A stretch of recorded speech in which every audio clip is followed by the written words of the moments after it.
The difference between you and dudes doing $1 million a month, $5 million a month, it's not like these dudes are aliens. When you start to understand how they think and you start to understand what they're doing, it makes it feel achievable. The amount of dudes that I talked with in January and even February scale out to 100, 150K in November. It's like, bro, everybody can do that. What's one piece of advice you wish somebody would give you if you're trying to get to 8 figures or $1 million per month? Maybe it won't take you like 50 creatives to get a winner. Maybe it'll take you like 1,000. It might take a lot more work than you expected to achieve it. But knowing that your actions eventually will lead to the results, you just gotta stick with it long enough. Out here in Dubai, being gurus right now, we're just gonna answer some few questions here that we didn't get through now. So, out here with Spencer, of course. Spencer, we're spending about 7 figures per month on ads right now. What do you think are the performance metrics people should be tracking? I think a lot of people would expect me to say, ROAS, conversion rate on Shopify, and all that kind of crap. I think if there's any metric that you should be tracking inside of Facebook, it's going to sound obvious, but I don't think people pay enough attention to it, and it's spend. How much ad spend are your ads that you think are really, really good? How much spend are they actually getting? And those ads that are getting, barely any spend, but they're getting a high ROAS, are they really good ads? And if you ask me, and I think you would say the same thing, they're not good ads. So spend is a really important metric. But if we're talking some like saucy metrics, the ones that I know people aren't tracking, first one is inside of your ad account is actually tracking the conversion rate in your ads and your conversion rate per ads. So creating a custom metric inside to calculate, however many purchases you have divided by your landing page views or link clicks. And then same thing with AOV. So actually track the AOV from each ad as well. A lot of people test offers on their website and they don't have actual data. Well, for us, we test offers through our ads, right? And when we can actually see the conversion rate and the AOV inside of Facebook from those offers rather than the blended ones on the Shopify store, those are some saucy metrics to get. And I would say some real metrics that you need to start tracking if you're more advanced, and especially maybe you have a team, is your ad hit rate. Well, number one, everybody should track that. Your ad hit rate is how many ads do you make and how many of them actually become winners. And then number two is actually how long does it take you to make an ad? Right? We recently did a time audit on our team, and we realized that, for some of our clients, it takes an extra day if they just want to review ads. Usually whenever we ship an ad, it gets launched the same day. But if we have to wait for clients to review ads, it takes an extra day. And then our time to actually complete ads is about 4 days. And so some of you guys, you might be making ads and it only takes you a day, but you might have a 1%, 2% hit rate. So you're not putting enough intent into your ads. And so that doesn't mean you need to spend more time on them per se, but it probably means that you should take a little bit more consideration, maybe spend an extra day to make sure that they're actually quality. So I think tracking how long it takes you to make ads, tracking your ad hit rate, conversion rate, and AOV inside of Facebook and not just on the store are probably some big metrics that maybe people aren't tracking that they definitely need to start tracking. What about you? Yeah, like Spencer said, it's mainly about getting winning ads, right? So tracking the metrics that lead up to a winning ad. So whatever that is, winning ad will determine, like Spencer said, spend, returns, etc. What do we need to do to get to that winning ad? Whether that's getting faster, tracking, how long it takes to get your creatives, making it faster. Tracking what's your ad hit rate is very, very important as well. Dudes will say they push out volume, but maybe you test out 1,000 creatives, only one of it hit. Your ad hit rate is shit. It's very hard for you to scale this way. So optimize for ad hit rate instead of just pumping a ton of volume. It's one of the most important thing, I think. This churros is fire. What's a Facebook ad strategy that works back in, say, 2023, that now in 2025 is just a terrible strategy and does not work? Big caps.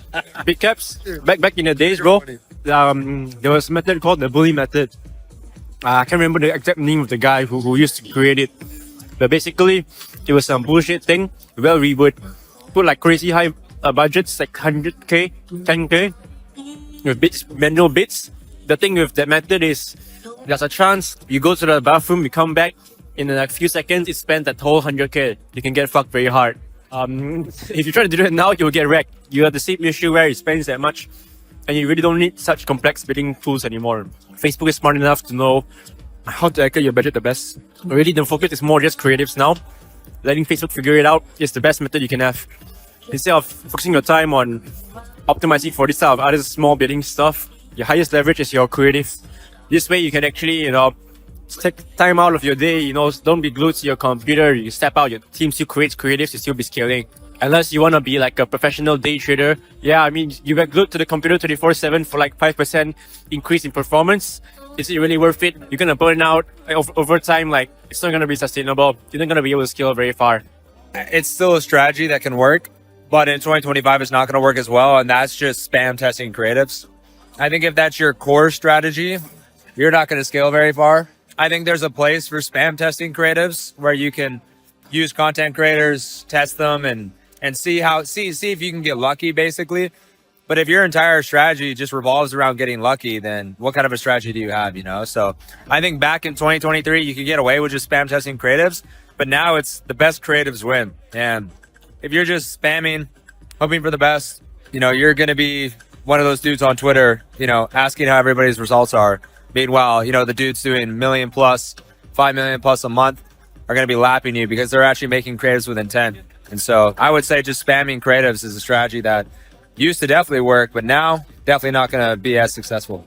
But if a brand is currently doing like 50K to 100K per month, what do you think is the things that they need to fix? I think if you're doing 50 to 100K per month, you've done something right? Like you've got to a point where now we're probably, you're a 7-figure brand, right? As long as you're maintaining that consistency. The amount of dudes that I talked with in January and even February scale out to 100, 150K in November. It's like, bro, everybody can do that. Well, not everybody, but it's like, it's very easy to do when the entire market is buying gifts, buying presents. And, come January, February, you're back down doing 30K a month, right? And I think if you want to actually consistently get to 50 to 100K per month, number one, but most importantly, scale from 100K to $1 million per month, you have to start to understand why things are working.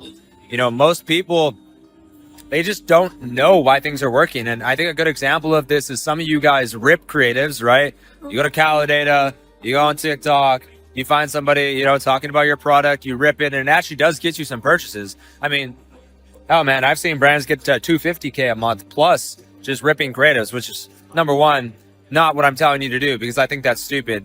But number two is you don't actually know why those rip creatives work. Like the brands that actually maintain scale and actually are able to continue scaling are the ones that understand why those specific creatives work in the account, and they're able to recreate them in a way that isn't better in their mind, but it's actually better in the customer's mind, right? And so if you can understand the messaging of a ripped creative, you can understand exactly, maybe the environment that they're in, or you understand what type of creator is, like what they're talking about. And more importantly, you do customer research to understand deeper about, why that ad is working, and you use that information to make more.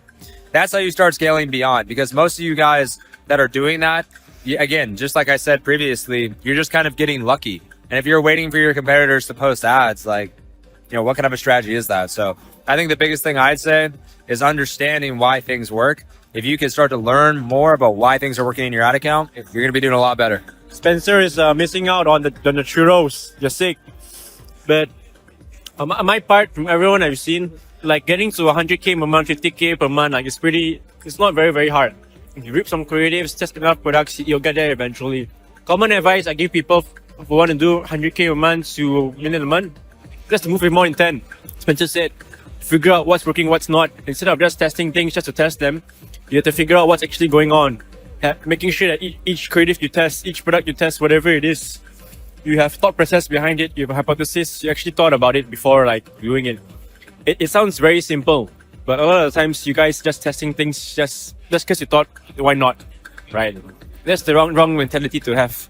Everything action you take, make sure that it's well thought out. That's what moving intent really means. I think that's the most important part to get to $1 million a month. When you create creatives, ask yourself, who am I going to target? What am I targeting? Why do I want to create this creative? That's going to help you unlock what you need to get to 7-figure a month. What's one piece of advice that you wish somebody gave you on your journey to getting 8 figures? Like maybe something that you learned later in the process or through the hard way. What's one piece of advice you wish somebody would give you if you're trying to get to 8 figures or $1 million per month? I think it comes down to focus. And at every stage of entrepreneurship, when you're just starting out, even when you do huge numbers, Homosi talks about it a lot. It's all about focus. When you're just starting out, it's knowing what to focus on. Should I be doing Facebook ads or Google ads? Later stage, okay, you're 100K per month. Okay, should I be spam testing creatives? What type of format should I be creating? Even at bigger levels, you're doing $3 million a month. Should I start a new brand? Should I not? All these type of things, a lot of it are distractions. Most of the times, if you just stick with something long enough, say you only do Facebook ads, only stick with one certain brand, stick it out long enough and you'll figure it out. And a lot of times, even at Forest, with some scale, some brands to 7 figures per month, businesses doing pretty well already. We feel like sometimes if you venture out and do other stuff, but you meet more people and you see them like stick it out for so long that and you're doing much crazier numbers, really brings perspective to you. I think it really just comes to focus and knowing that results obviously won't come from, in short term, right? The results compound, but they take a long time. And sometimes it takes more work than you think you need to. Maybe it won't take you like 50 creatives to get a winner. Maybe it'll take you like 1,000. The type of perspective, I think focusing on something long enough and knowing that it might take a lot more work than you expected to achieve it, but knowing that your actions eventually will lead to the results, you just gotta stick with it long enough. I think for me, the one thing I wish I learned is not just hiring people to fill positions. Like a lot of you guys probably have a video editor, maybe you have a graphic designer, maybe some of you guys have hired a creative strategist or something like that. It's like so many of you just hire people and set 0 expectations. You have 0 KPIs for them and you don't track anything that they do, right? And I think that is one of the biggest pieces to getting to 8 figures into $1 million a month. I mean, we know dudes that have gotten there, pretty much by themselves. But the most important thing is actually tracking and making sure you have clear expectations with your team.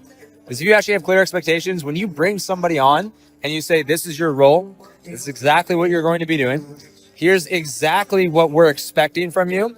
And then more importantly, here's how we're going to track that. So make sure that you are actually doing those things, right? Some of your guys' KPIs for video editors or other people that you bring on your team is just doing the work.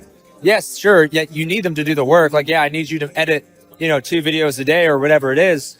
But it's like, you need to incentivize your team to actually want success and to actually create winning ads, not just ads. Because if your team is not motivated by what you're motivated by, which is obviously winning ads and scaling, they're just going to fail.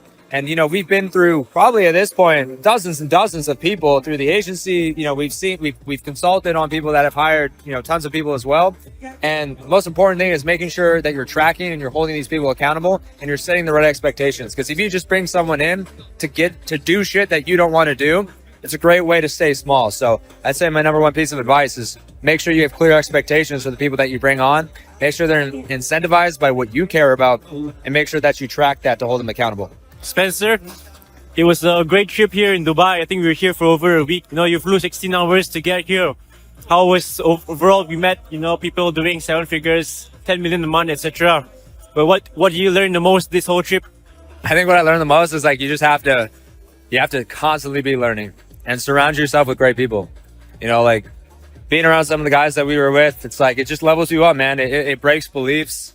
Getting out of your comfort zone. If you're just staying in your room, I respect it, right? Lock in, get your numbers up. Here's your number one sign. If you think you have everything figured out, you don't, right? We talk to dudes that come into Evolve doing 100K, 250K per month. They're like, oh yeah, what do you guys know that I don't? I'm like, trust me, man.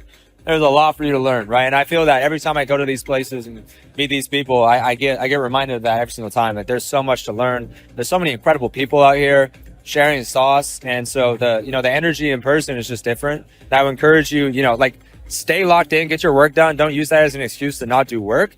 But I think you should definitely try to go outside of your comfort zone a little bit and try to go meet some new people, try to connect, always be connecting. Shout out Luke. But I think for me, yeah, it's just always a reminder that there's so much more that's possible. And if you just come here, gather information, but the most importantly, take action on it, amazing things can happen. So I'd say my biggest takeaway is just the difference between you and dudes doing $1 million a month, $5 million a month. It's not like these dudes are aliens, right? It's not like they're Albert Einsteins of the world. Don't get me wrong. There's some dudes out here that are incredibly smart. When you start to understand how they think and you start to understand what they're doing and their focus, like you said, makes it feel achievable. It makes it feel like within reach. And so I think for me, it's just a lot more beliefs. I mean, I've had my beliefs broken a lot by being surrounded by people, but even coming out here again, seeing the money out here, seeing the talent out here, seeing that work ethic out here, it's just been a great trip to remind myself of what is possible. Yeah, and this whole trip, even for our Evolve events, like half the room that showed up was doing over $1 million a month. And even the dudes who are doing like 8 figures a month showed up. They were, even though it was us talking, we haven't hit an 8-figure month yet. They were listening to us, paying attention, everything still. But yet a lot of people, they are doing 6-figure months, they think they have it figured out. So the only reason why these people scale so hard is mentioned, always being open to learn new things, to listen. Even it's small things, those small things you pick up, you can apply to your business as well.